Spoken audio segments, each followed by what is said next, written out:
We are Rogue Media Sports. Have you ever brought your magic to Walt Disney World like, hey, we came to play? Did you tip your tiara to a Creole princess or get goofy officially? When we come through, it's true magic, because we came to play at Walt Disney World Resort. At Vanguard, you're more than just an investor. You're an owner. That means your priorities are Vanguard's too. So whether you're planning for retirement or trying to save up for your next big adventure, Vanguard will work alongside you to set personalized investment goals. That's the value of ownership. All investing is subject to risk. Vanguard is owned by its funds, which are owned by Vanguard's fund shareholder clients. Vanguard Marketing Corporation Distributor. All right, it is the Doomsday podcast, and in the aftermath of the Cowboys' 28-23 loss to the Eagles, the one thing, Ed, I was kind of hoping for when it got to 28-17, and then the Cowboys got down there and didn't score. I mean, they did, but it was wiped off. I kind of thought, oh, no, I wanted to see, at least a good ending. Well, it did get very exciting. And then in typical Cowboys form, there was some futility and weirdness at the very end, and how they managed the situation. We'll obviously get into that pretty quickly tonight. But Ed, I wanted to let you get us going here because I think you have something that can kind of set the tone for the entire Doomsday podcast. The aptly named Doomsday podcast. Right. Yeah, Dak Prescott in this game, the loss of the Eagles, threw for 374 yards with 3 touchdowns and no interceptions. It was the 8th time in his career he's had a game where he's thrown for 300 yards, 3 touchdowns, no interceptions. It's the first time he's lost such a game. Strategically, I thought they executed the end of the game much in the same manner as their playoff failure at home 2 years ago. When Dak Prescott was tackled and they didn't get the ball snapped for another play. This was similarly bad. Doesn't end the season like that play did, but it may indeed relegate the Cowboys to pursuing a wild card route into the playoffs. The Eagles now, the best record in the league at 8-1, becoming the 4th team in the last 30 years to start 8-1 in consecutive seasons. Each of the previous 3 teams that did that won the Super Bowl in the back half of that. The second time they went 8-1, those teams then went on to win the Super Bowl. And that would be the 2005-2006 Colts, the 1996-98 Broncos, and of course the 1994-1995 Dallas Cowboys. So, this is a tough loss for the Cowboys, puts the Eagles in firm control of the division, even though, this Cowboys are going to have a huge scheduling advantage the next 3 weeks. The Eagles have a substantial lead, and eventually in December, the Cowboys are going to have to find themselves playing the same teams that the Eagles are going to play in the next few weeks here, with the exception, I guess, of the Chiefs. But a bad loss, one that seemed entirely avoidable, and one that should not hang solely around the neck of the Cowboys quarterback. He had plenty of help in their failure in this game tonight. I think that is right. We're going to look at this thing from every angle. We're going to talk about it, and we'll get some grades on here as well. It is time to really get this Doomsday podcast cranked up. Steven Simcox, please play the music.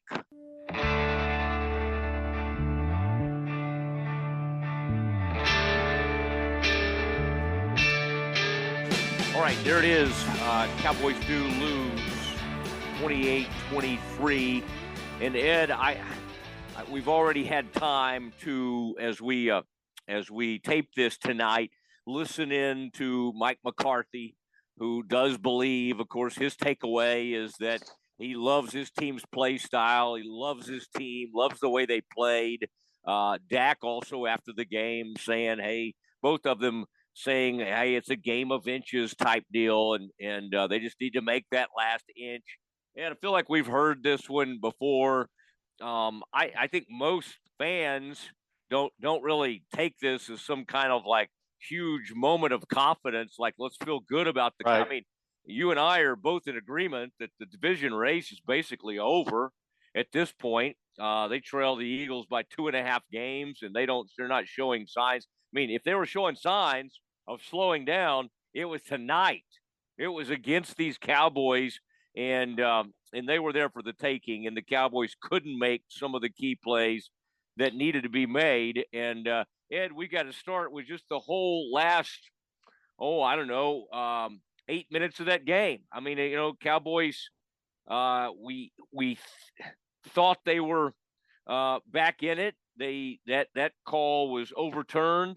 Schoonmaker down on the goal line, and Ed, before we get into all of this at once, I mean, even the Schoonmaker play, it appeared that something didn't happen properly with the with the route that was run down there. And I mean, they needed one of those tight ends to clear somebody out. It didn't happen.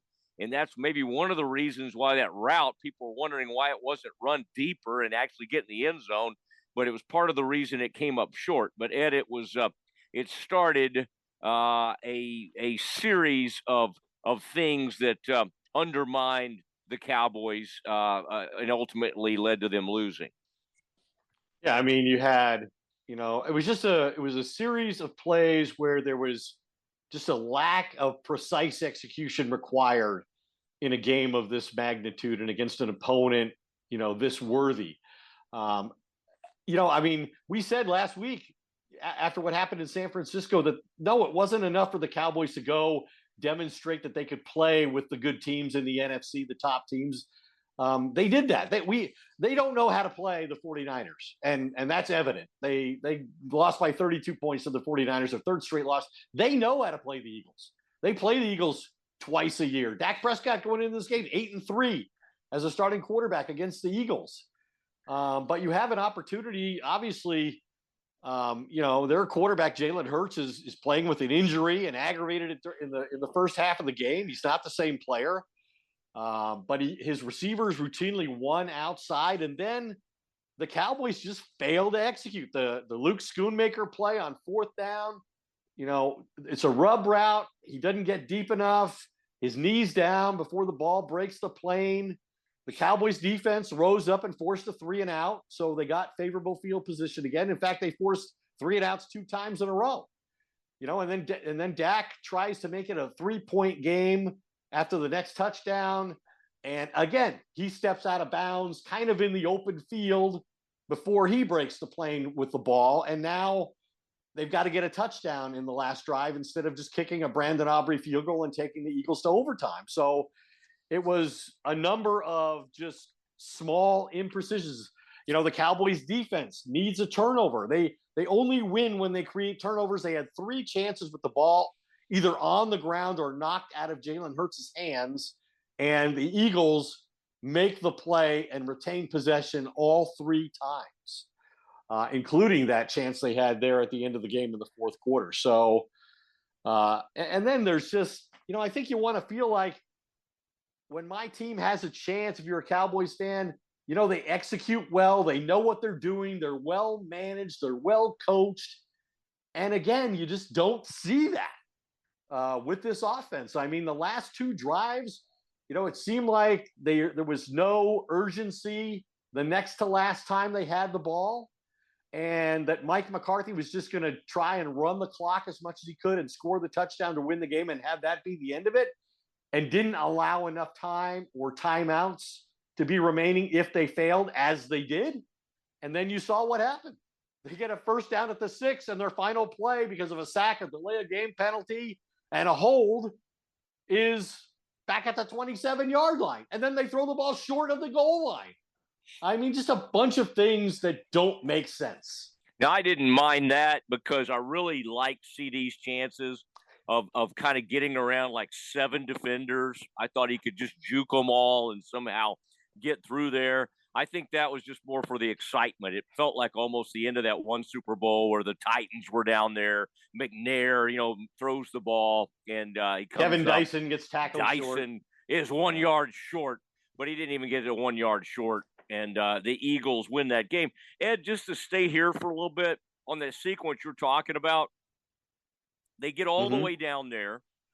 They're in unbelievable position, and I mean, all this stuff starts happening. I mean, to me, I've been getting beat up a little bit on Twitter for this because they're like, well, he only had a second. He only had where did you want him to go with the ball? Still so bad. And Terrence still did do a poor job tonight and did get beat a lot over there. Brandon Graham was getting him late. But as the quarterback, in that, knowing you have no timeouts and where you are on the field, like, you can't take a sack. And I understand what people keep saying is like, we only had 1 second, and then they got to him. And obviously he was trying to throw that ball even still when he went to the ground. But, I mean, I still think as the quarterback, you can't take one there. And then, Ed, they get in a situation where they get up, and I think the point Olsen was making on TV was a fair one, and I was thinking the same thing. You're about to be, it's going to be a 2nd and 21 play or whatever it is. You could clock it and actually get yourself organized a little bit. And they ran a play. The play didn't really have a chance in the end zone. And then, like, as you mentioned, I don't understand, like, how in the midst of all this do you get a delay game?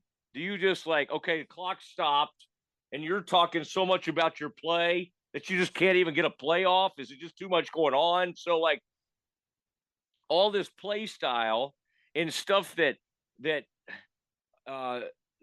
Mike McCarthy seems to be like pleased with, like, it's kind of, and even at the end, Tim Kalishaw asked him about like that last thing, the fact that you got backed up down there on the 6-yard line, and he gave some answers. All the ebbs and flows. We work on that stuff so much. We work on that stuff. So there was no answer to it. It was poor execution. And Ed, you mentioned on the part of McCarthy, I mean, it was kind of a combo, I guess, there, because while Dak may have played in some respects his best game of the season, and I mean, he played a tremendous game. They don't have a run game. I mean, they don't have any semblance of a run game. So they just said, okay, Dak, what can you do? And he did a ton. But Ed, the game management on that last one was abysmal. And then they have to run like a Hail Mary. They might as well have been running that from the 50. They were on the 27-yard line, and it felt like that thing had zero chance. Well, they get the ball with 46 seconds left and no timeouts from their own 14 and need a touchdown. They get a couple of really crucial defensive penalties. Pass interference penalty for 38 yards, I think. Michael Gallup on Bradbury or Slay. Bradbury. In fact, at one point they had both Slay and Bradbury out of the game, and that might have been the time to throw it in the end zone right there. But anyway, 46 seconds left, no timeouts, own 14. They advance the ball. They have first and goal with 27 seconds left, down 5, and they don't get the ball in the end zone. First and goal from the 6, couldn't score. False start, sack, delay a game, and turned it all into 3rd and 26, and then throw the ball short of the goal line. I just question the strategy and the tactics. And to your point, if you clock the ball, you don't get the delay of game penalty because everybody gets back from the previous play and you can get organized and you've stopped the clock. I just think they poorly handled it. And if you just look, I mean, this is very consistent with what has been one of their biggest flaws on offense. It's been their inability in the red zone. And if you look at what they've done, that just continued to be an issue again tonight in this game. They couldn't finish after reaching, 1st and 5 from the 6-yard line. They rank 2nd in the NFL in plays per drive. Only the Eagles have more, but they rank 27th in red zone touchdowns and 31st in goal-to-go situation touchdowns. Dak Prescott has the highest completion percentage in the NFL outside the red zone, 73%, but he ranks 16th in completion percentage inside the red zone, just 57%. The only team worse in goal-to-go situations than the Cowboys are the Broncos. Wow. The Broncos are the only team worse. I mean, wow. Dak Prescott did a lot of great things. He I think they have definitely found the way they want to play with the mobile quarterback, extending plays, precision out of the pocket. Dak's the best quarterback in the league throwing completions out of the pocket on the move. He ran again in some critical situations. So I think they found the way that they could play, but they need to maximize these opportunities, especially against good teams. And this may be, as you were talking about, this team may be headed back to the Super Bowl, talking about the Eagles, and we talked about the Cowboys not being able to get it done against good teams. They were right there slugging it out with them, had the opportunity. I mean, Ed, I agree with you, and I saw something you tweeted during the game. Dak decided, I mean, maybe on his own, but after the 49ers game, I need to impact the game more as a runner, and I think that's great. And I think they play better, whether he's throwing on the run or actually getting out and running the football. I would say sometimes, Ed, we like when Dak imposes his will. If he does too many of those, like where they flip him head over heel, like he's not going to be playing much the rest of the season. And Cooper Rush will be in there.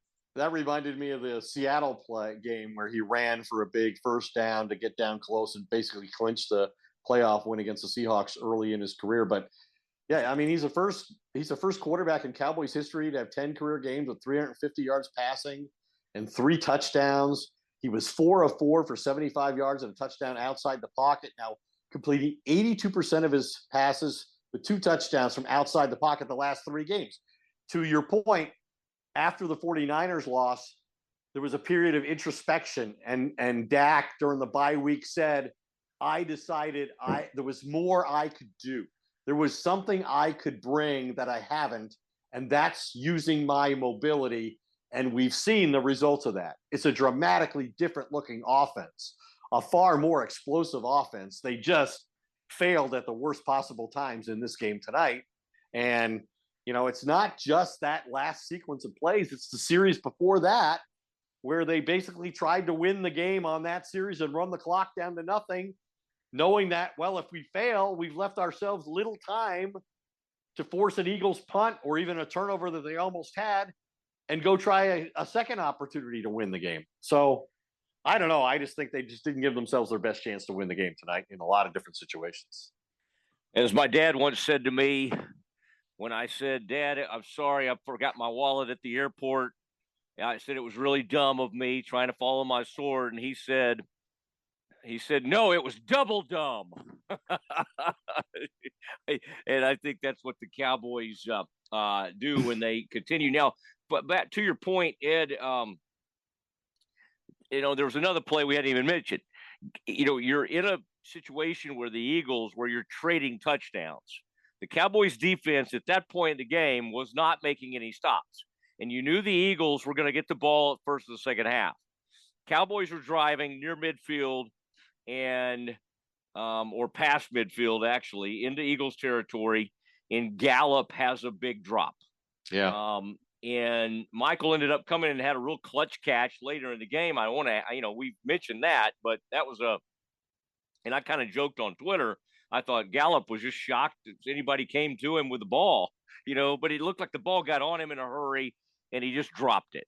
And so that was a bad play because, I mean, they go up 17-14, have the lead, but you kind of sense that it wasn't going to be enough. And the Eagles immediately hit you with, well, they go touchdown, and get up 20. And then never trailed again after that. No, yeah, it was This was the first time Dallas in a game this year that Dallas had the lead and didn't win the game. And a lot of it was, we mentioned you mentioned Gallup. Well, another maybe a bigger protagonist for the Cowboys was Terrence Steele. He allowed 8 pressures in the game that they lost to the 49ers, and he allowed 8 pressures again in this game, and he allowed at least 3 sacks, including a couple on those last 2 possessions that were so critically important. So, they paid him this offseason. He's coming back from an injury. Obviously, he's a much better run blocker than he is a pass protector, and that's a situation. I think those are 2 positions the Cowboys have to look hard at. Maybe they can't send 5 guys out on pass routes. They need to keep a tight end in to help Steele. in these critical pass rush situations. Maybe the priority has to be protecting the passer and changing the equation on the back end. And then defensively, in addition to not creating, any turnovers, and really, I don't think they consistently pressured Hurts. Their corners, Deron Bland and Stephon Gilmore. Jalen Hurts completed 85% of his passes to A.J. Brown and Devontae Smith, and each had a touchdown. The Cowboys were allowing the lowest completion percentage in the NFL to wide receivers entering the game, 52%. Hurts completes 85%. So there you go. And he averaged 12, almost 13 yards per throw to those guys in the last two games here, including the Dallas game. And Jalen Hurts is now 24-3 over the last 2 years. He's now 1-1, I guess, against the Cowboys. Like I said, the Cowboys know they can beat the Eagles. They know how to play the Eagles. But if you look at ESPN analytics, will demonstrate what a huge leverage game this was. The Eagles now projected with an 82% chance to win the NFC East thanks to this victory. It would have been 40% if the Cowboys had won the game.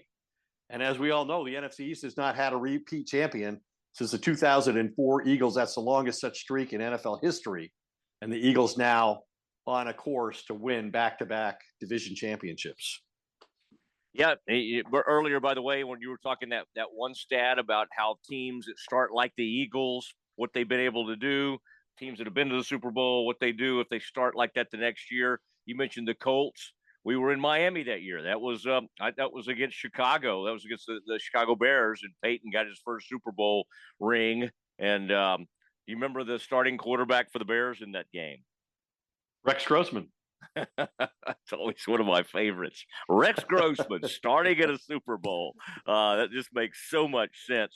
All right, Ed, so much else to cover. I wanted to mention Hudson Financial Group, a team of licensed property casualty and financial consultants, founded in 1988. And Randy Hudson was a offensive lineman at UNT back in the day for the great Corky Nelson. And UNT alumni are in all 50 states. They love using Hudson Financial Group. The group focuses on asset protection along with finding ways to reduce taxes. Ed, I saw on Twitter where somebody put their game check out there, and maybe they were in California, and they were in California. How much they get hit with taxes, and it was Eric just Armstead, I think it was. Eric Armstead lost half of his $600,000 game check. I mean, it was pretty much all gone. And so they do a great job, protecting people's assets and protecting any kind of liability situation that could cost them. That is Hudson Financial Group. And you can find out more by going to HudsonFinancialGroup.com. Ed Werder, Matt Mosley, in the aftermath of the Cowboys' 28-23 loss to the Philadelphia Eagles. And Ed, there's just I think our listeners were really wanting to see where we would go with this. I don't think we can say enough about. I mean, it's good Dak, bad Dak. Dak had a tremendous game in so many ways, and then did some curious things down the stretch, including one thing you talked about, which was maybe, I don't know, in watching some of these photographs and seeing some of the film, it looks like Jake Ferguson, who, by the way, Ed, we had on at camp, and is really becoming a big-time weapon for the Cowboys. This, in some ways, was his real breakout game. But when the Cowboys had a 4th and 8, wasn't that interesting that Dak, and the broadcast said, well, why wouldn't you go to CeeDee Lamb? And then they showed the CeeDee Lamb route. It didn't look like much to me. They're like, well, I would at least put it up there for CeeDee. Well, it's not so much that he went to Hardy's side. He just threw it too high, and there was pretty good coverage by Bradbury. But it looks like Ed Ferguson was open. Of course, it's always easy for us to tell the quarterback, here's who you should have thrown it to. Ed, I would say Ferguson really showed out tonight, and maybe there were some things down there at the goal line he could have done better, but he looked like Dalton Schultz, and at times maybe even better than Dalton Schultz, because Dalton and Dak used to have that great chemistry. I thought that was a really positive thing coming out of this game.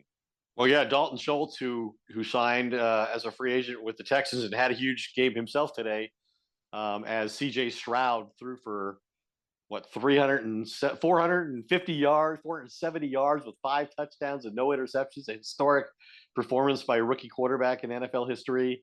And Schultz was one of, I think, three receivers with 100 yards in that game. And he obviously was a key piece for Dak, especially in the red zone. But you're right about Jake Ferguson, the second-year tight end. Definitely an outstanding player. And this was really kind of his breakout game, 91 yards. Most by a Cowboys tight end against Philadelphia, since Jason Witten in 2013, who had 135 yards against the Eagles. So, Dak has always really relied on his tight ends, and he seems to be developing a lot of confidence and a real connection with Jake Ferguson that could be important going forward. And more important than that is what CeeDee Lamb has been doing. You know, his third career game with 10 catches at 150 yards. That ties Michael Irvin for the most such games in Cowboys history. He's been tremendous. So I think they've got a lot of things kind of working for them, offensively at least now.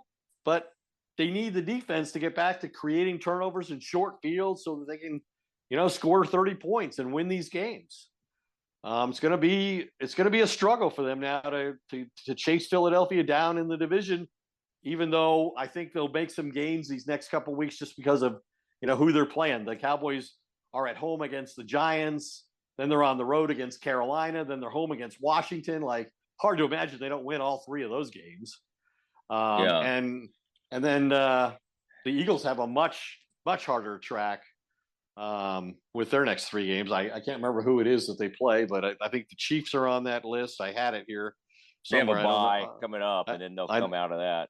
Yeah, I don't know if I can find it fast enough, but it's definitely going to be a situation. Oh, here it is. Here it is. Philly's next 3 at Kansas City, Buffalo, and San Francisco, while the Cowboys are playing, as I said, at the Giants 2-6, at Carolina 1-6, at Washington 3-5. So the Cowboys are playing 3 really bad teams coming up, including the Giants apparently having lost Daniel Jones yet again, although he's seldom a threat to beat the Cowboys. Yeah.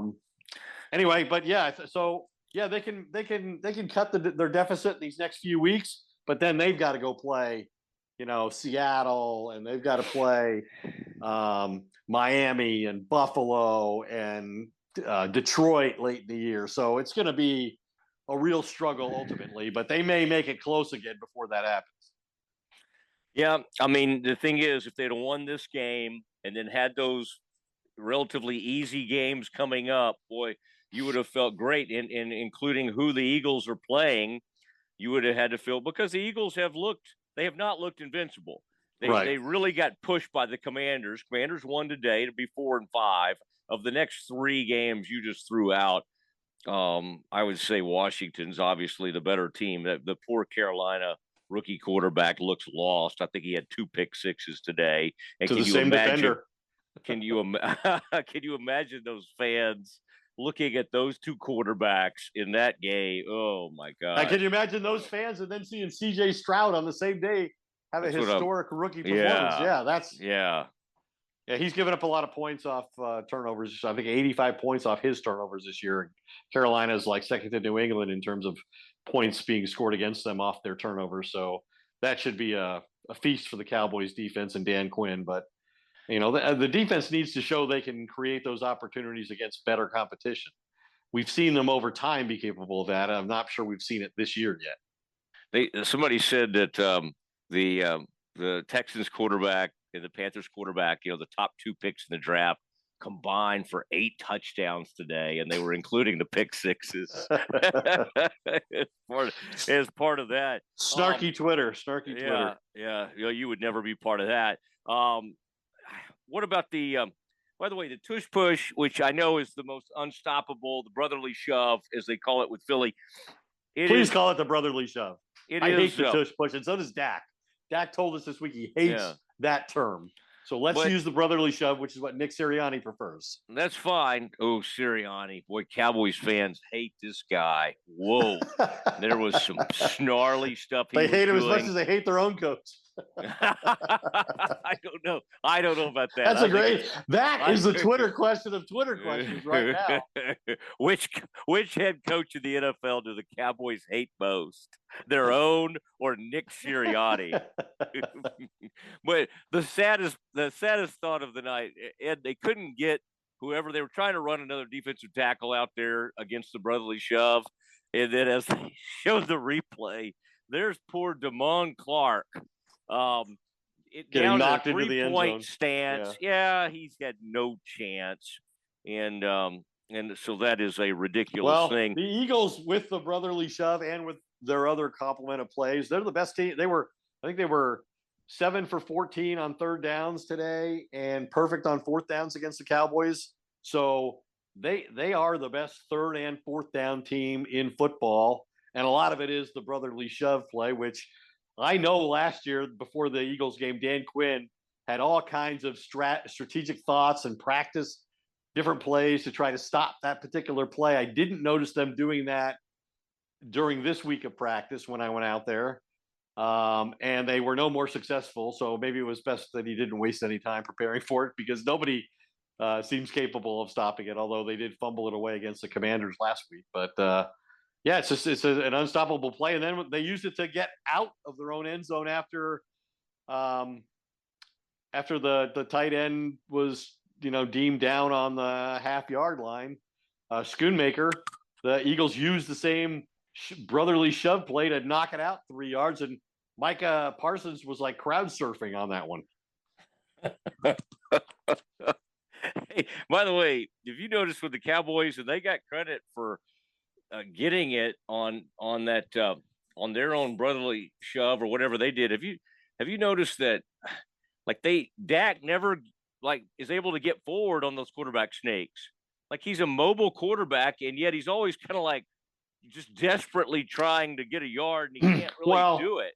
I think part of it, and he was explaining this in some detail at the Star this week. He doesn't like that play. He does not like being hit in the back by his own teammates, because he said, I can feel softnesses when I'm there, and I might be trying to go left and they're trying to shove me right. And, he thinks it's a bad injury for a quarterback waiting to happen. And in fact, we saw somebody go over the top the other night in the Vikings game and hit. Oh, it was Purdy. Purdy got hit in the head by somebody diving over the top when he was trying to quarterback sneak. And we know Patrick Mahomes hurt his knee on a quarterback sneak play against the Broncos a few years ago. It wasn't a brotherly shove play, but Dak doesn't like that play. He'd rather just run a traditional quarterback sneak. And so maybe that's why we don't see them do it all that often and all that well.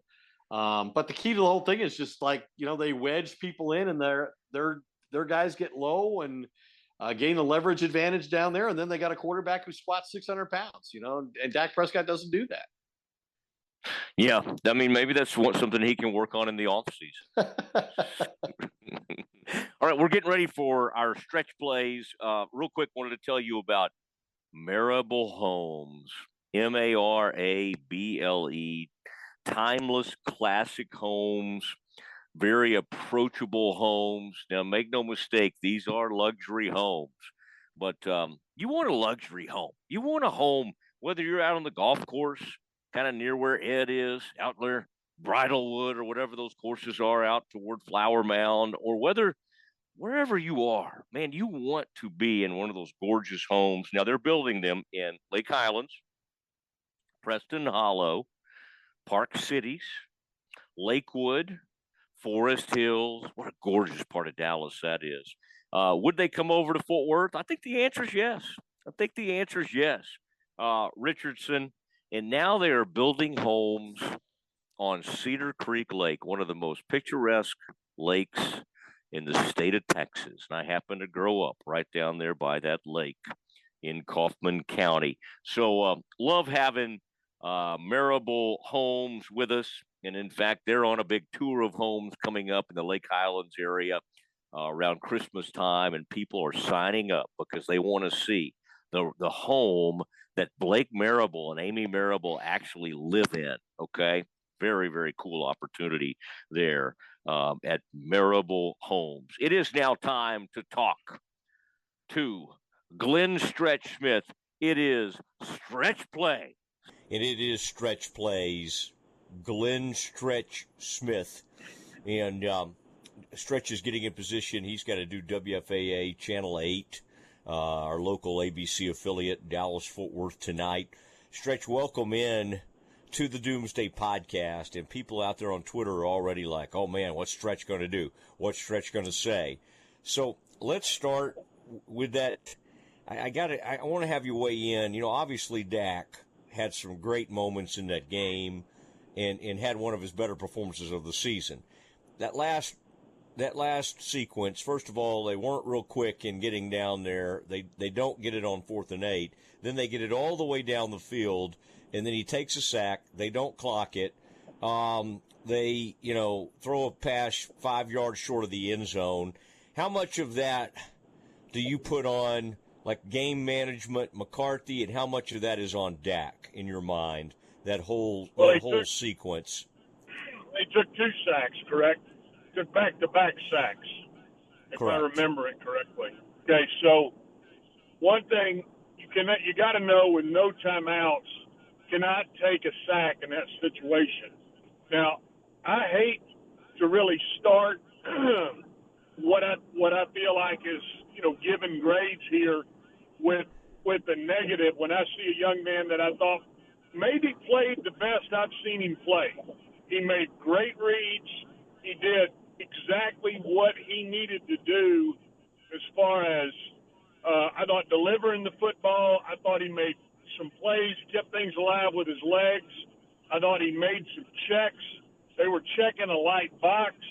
He ran the football one time into a light box for an 8 or 9 yard run. It was Pollard's longest run of the night. I thought that there were some really good things he did. But to take those sacks in that situation, you just can't let that happen. And, it's really – I've been as critical of Dak as anybody, but when you look at the overall game that he played, throwing the ball 44 times, and really taking what the defense gave him, they played some man and he torched them. They played a lot of cover 2. He dumped the ball underneath. He was doing what you needed to do to, I feel like, win the game, other than give you the one big signature stamp of the W. And, it was a really frustrating game.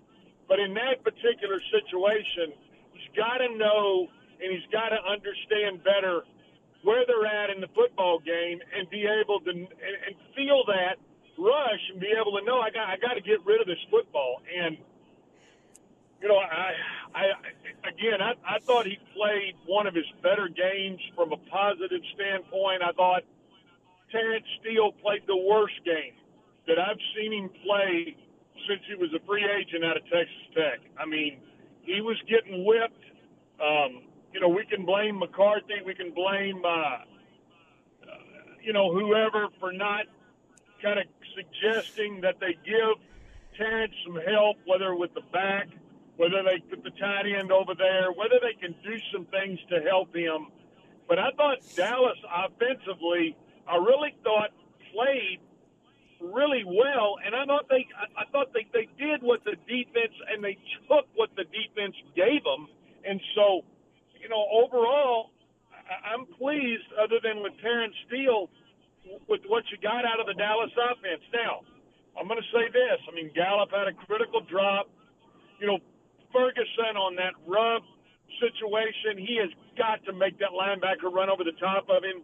And we can sit and we can point at certain things in the football game, but I thought overall, when you look at it overall, I mean, I think you have a lot to be, and I'm saying to be very, I want to say lenient when you're grading these guys, because I think they did a hell of a job. I really do. I thought they went in there and they had the lead at halftime. They overcame the adversity. Did turn the football over. I mean, I just think that what you really did was you proved that you can go into Philadelphia late in the year and you can beat them. And am I disappointed in the loss from an offensive standpoint? I am. But I saw too many things looking at this game that led me to believe that the offense is getting better, the quarterback is getting better, the offensive line, if they can stay healthy, the tight ends, the receivers, I think really, really good things that I saw out of a team in a really tough place to go play. And I'm talking about offensively. Well, in Jake Ferguson, this was kind of his breakout game.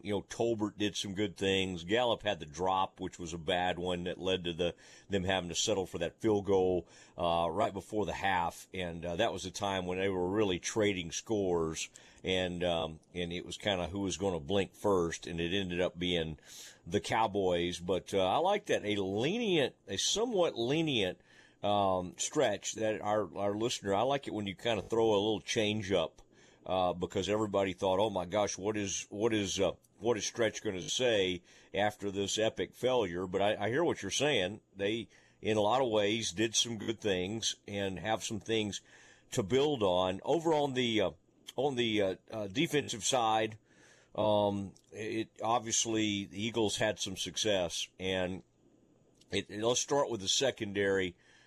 Stretch, if we can. I mean, what really stuck out to me is Deron Bland, who's been so great for this team. Man, there was some soft coverage at times. Obviously, he got beat on for one touchdown. The secondary to me was a concern in this game.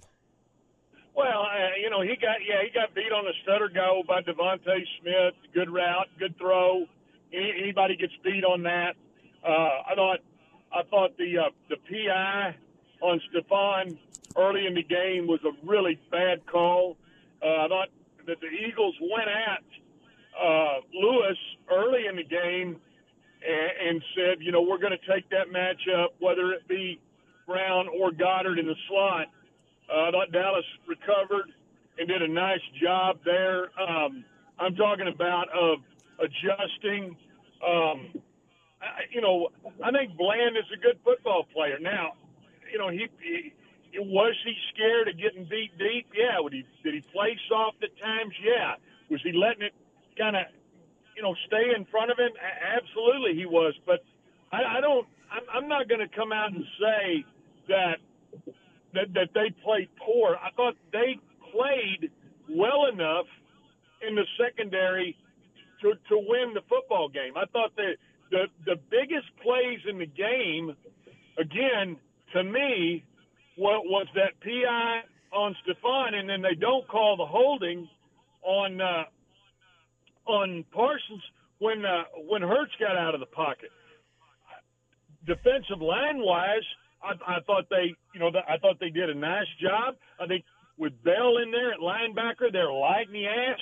And yeah, they got beat one time on the run for the touchdown. That's going to happen when they run that full play and you get the center on what is in a sense a 220-pound safety. Yeah, the damn center's going to win. Well, you know what? Sometimes you eat the bear and sometimes the bear eats you. So I'm not gonna ding that kid in that situation. They had the right call at the right time, and they did it a couple of times with that with that zone read look. Then when they went to the flat with an RPO, you got to give the Eagles credit. They're a good offense, but I still say that Dallas defensively, that I saw some things that I like, and that is the fact that we do know that Bell can play in there. We saw Williams off the edge with the strip sack. The ball didn't bounce the right way, but I think that when you look again, special teams did a good job overall. When you look at the football game, it's not like you could point to one thing and say, well, the Cowboys could have won the football game had this happened or had that happened, or the 6-inch call down there on the goal line, or Dak accidentally stepping out of bounds on the 2-point conversion, the butt fumble where they ran into Philadelphia runs into each other with a pulling guard like damn Keystone Cops, the ball bounces right back to them. When you look at it, there were probably 6 or 8 things that you could say, had that changed, the Cowboys would have won the football game. Now, they didn't win the football game, and I understand that. But I'm saying, if you're from a coaching standpoint, if you're going to go in there tomorrow and start pointing out things, to me, there's a lot more good than there are bad. And I think that's what you got to build on. This is the first time that I think I've really felt like, you know what, the Cowboys belong in the discussion with the top 4 teams in the NFC. They absolutely do. Philadelphia, Dallas, San Francisco, and Detroit. That's what we're talking about here. Now, you just proved that you could go on the road, and you got to have one more play. You got to get one more play made in one more critical situation to beat Philadelphia. But I think if you look at that, you're honest with yourself, and you look at that and don't say, hey, you know what, there is a lot more positive to draw from than there are negative. And, I'm not afraid to call it like I see it. But I'm telling you, when I looked at that football game, I thought until the very last throw, and even I told my son this is going to be the time when Dak is going to put his signature on a big win. It just didn't happen, because I really felt that way the entire football game. I really did. And so, grade-wise, yeah, I got to give Steele an F. Otherwise, I thought overall the football team played well enough to win, and we can sit and nitpick play calling. We can sit and nitpick, how they manage the clock. But overall, I'm damn pleased with what the Cowboys did, and knowing now, I do know now they are good enough to go deep in the playoffs. Now, will they or won't they? That's to be seen. But they showed me tonight that they're good enough to go deep into the playoffs. I love it, and I kind of like the fact that I know a lot of Cowboys fans and observers don't have that feeling about Dak.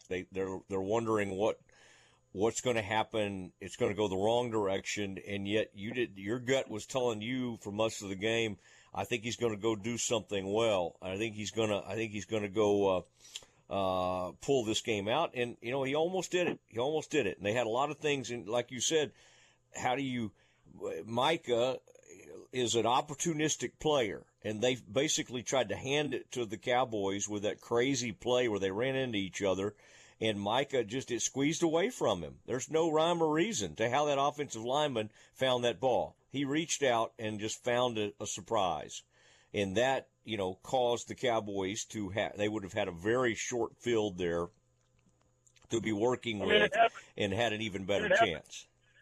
It happened earlier in the game, Matt, when they were down on the goal line and he fumbled the ball. It bounced right back up to him when they questioned whether Dallas had gotten the football. Again, a big play in the game that a damn oblong object bounces straight up to you. And hey, it's hard to explain that, but again, it's football, and to me, there's no possible way I could come on here and say, hey, I'm gonna come on here breathing fire tonight and rip these guys, because I thought they showed me something that I wasn't real sure they had. Well, we'll be watching on TV tonight. That's 10:30. That's at Joe Trahan Sports Special, and he features Glenn Stretch Smith throughout that. He is our former scout and coach for the Dallas Cowboys on the Doomsday podcast. Stretch, thank you. Thank you. Great stuff. We really appreciate it and look forward to our next conversation. See you, man. Be good. All right, there it was. Stretch Plays with Glenn Stretch Smith. And I knew he's always a little tough on the quarterback. I think a little bit of both this evening. And as we close tonight, it doesn't feel like, I guess the ones, there's a couple of silver linings. One is, like, they do look like a playoff team. They're at least good enough to be in the playoffs, and I don't think you and I have ever really disputed that. But, it was kind of hard to say that even after that 42-10 shellacking in San Fran. They went out to Philadelphia, functioned okay, and had a chance to win the game late. But again, maybe we're giving them too much credit, even for that last drive. It didn't need to be that frantic. I mean, if they had have been handled themselves a little bit differently on the drive before, maybe they could have had a little time. But and Ed, let's also take into we need to mention that it took an enormous penalty, right? Underthrowing the ball to Gallup and Bradbury, having his back turned to the ball. That was a 36-yard penalty, which helped them get down there. Also, it was a by roughing the way, the passer call too, right? Exactly. It was all huge. All those things were huge. And that was Hassan, I think, or Reddick. That was Hassan Reddick. I mean, just shoved Dak for no reason. That was a really bad penalty by them. But Ed, I know there was you always have access to such wonderful analytics, numbers, stats, thoughts. What do you kind of want to shut it down with this evening? Well, I gave you what I thought was the definitive Dak Prescott statistic to start the podcast about his 300-yard, 3-touchdown, no interception games, and this was his 8th, and he's never lost until tonight. Well, he also, as we evaluate this quarterback with the game on the line, he threw for 173 yards in the fourth quarter alone. That's the 6th most of his career. And not only is that impressive just on its own, but now let's add a layer of context about how poorly he was protected while throwing for 173 yards in the fourth quarter with the game on the line. The Eagles had 13 pass rush wins in the fourth quarter on Sunday. That means the pass rusher beat his blocker within 2.5 seconds. That number, 13 pass rush wins, tied for the most by any team in a game the last 3 years. The last 3 years. And overall, and this speaks to just how important Dak's mobility and playmaking is in general, the Eagles had 25 pass rush wins tonight in this game. That's the most since that metric was created in 2017. Wow. So their front totally dominated the game when the Cowboys had the ball. For Dak Prescott to have not thrown an interception, had 3 touchdown passes, and throw for over 300 yards under that circumstance, with that kind of pressure, is really remarkable. And Ed, just in case people are wondering how we come up with these, you and I generally have a stopwatch, and we'll do 2.5 seconds. Rick Gosselin taught us how to do this. That is really remarkable stuff. All right, Ed, that's good. Cowboys now. You kind of went over the schedule. They'll have to bounce back. I mean, they should roll. They should end up 8-3 after this 3-game stretch. Yet at some point, this gets us close to like Thanksgiving. Who do they play? Washington? Is that Washington. Thanksgiving? The third of those games is a Washington game on Thanksgiving Day. Yes, sir. So if you can get to 8-3, and you could have the Eagles lose 2 out of 3 games, then you could start thinking about so far. Okay. But you're the one who brought it up. Buffalo, you named all these tough teams. I mean, it could happen. Kansas City, Buffalo. Yeah, absolutely. It could happen. Yeah. It could happen. Sure. And then after they play the Thanksgiving game, I think Cowboys have a home Thursday night game against Seattle, another playoff contender with a big pass rush. So it'll be interesting to see if they can resolve some of these problems they're having in pass protection, because one of the things you remember when Mike McCarthy talked about becoming the play caller and the that his priority was on protecting his quarterback and making sure he had him for what he said was going to be 19 games, which would include a Super Bowl.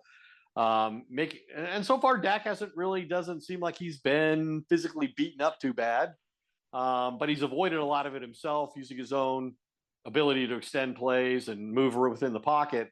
But 25 pass rush wins by the Eagles? I mean, we know they have a great defensive front full of young players. And the Cowboys do have some question marks on their offensive line now. This ain't the Great Wall of Dallas like it was when Troy Aikman was winning Super Bowls. It ain't that anymore. Yeah, which they didn't call it that back then, by the way. I don't know when that came out, but it was 10 years after they were done playing. All right. By the way, of the 25, I just looked at my notes. 19 were against Terrence Steele in this game. All right, Ed, good stuff. Good stuff. I'm sure people are like, why do y'all have so much fun? We have fun after wins or losses, but we don't, we're emotional people, but we don't get emotionally attached, win or lose. We just have a nice time. And by the way, Ed, congratulations. Let's congratulate all our Rangers fans, listeners, because first World Series title for the Rangers since we last talked.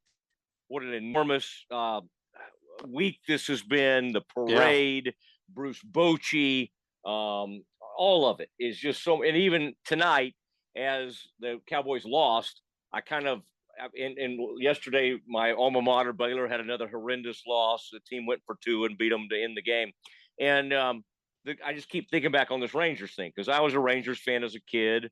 Ed, you've been around here a long time, so you like to see the Rangers do well. You're an Atlanta Braves fan. I'm a Braves fan, but I was definitely pulling for and watched all the Ranger games and could be happier. I even have a Rangers T-shirt. Nice. I have mostly Brave stuff. I have one other team's merchandise, and it's the Rangers. Okay, that's kind of your American League team. Let's put it that way. Yeah. Let's put it that way. Yeah. Congratulations to them. Who does Henry root for? Henry also has a Rangers nice T-shirt and wore it to his baseball camp. So, yeah, we support the Rangers. When it's not to the Braves' disadvantage, we'll support the Rangers. Okay. All right. Well, there it goes. Ed Werder. It is the Doomsday podcast. Everybody have a tremendous week, and we'll see you next Sunday. Appreciate everybody. Good night. Vanguard is working hard to balance opportunity and risk for investors in this time of volatile yields. We know financial advisors are working hard to do the same. Visit Vanguard.com/fixed income today. Important information. All investing is subject to risk, including the possible loss of the money you invest. Bond funds are subject to the risk that an issuer will fail to make payments on time, and that bond prices will decline because of rising interest rates or negative perceptions of an issuer's ability to make payments. Vanguard Marketing Corporation, Distributor. After the end of a good fight, you deserve an ice-cold reward. Modelo, you put in the hours, the energy, the tough labor, because you know the bigger the fight, the better the reward. Modelo, the mark of the fighter. Drink responsibly. Beer imported by Crown Imports, Chicago, Illinois.